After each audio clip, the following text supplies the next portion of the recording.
వచ్చింది. కొంతమంది కొన్ని పవర్స్ తోని కూడా డబ్బులు సంపాదించుకుంటారు కదా, మళ్ళీ మీరు ఆ పవర్ అందరు పవర్స్ తోనే. ఇప్పుడు నేను పవర్స్ తోనే కదా, నా పవర్ ఇదే అని చెప్తున్నా కదా, జాతకాలు చేంజ్ చేసుడు, చేతబడి తీసుడు. ఇది కాదు, డైరెక్ట్ డబ్బుని సృష్టించుకునే పవర్స్ ఉంటాయి కదా. అట్లుంటాయి అవన్నీ వేస్ట్ ముచ్చట్లు అవన్నీ. అట్లా ఉంది అని చెప్పి ఎవరినో బకరా చేయడానికి నడుస్తుంది.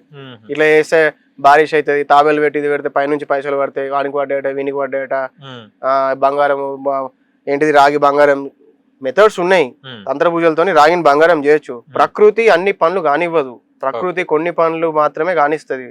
మనము ఒక పని కావాలంటే మనం అనుకోగానే కాదు. ఇప్పుడు ఇక్కడ గురువు నా అవసరం ఎందుకు అంటే, ప్రతి ఓడు సక్సెస్ కోసమే పోతాడు.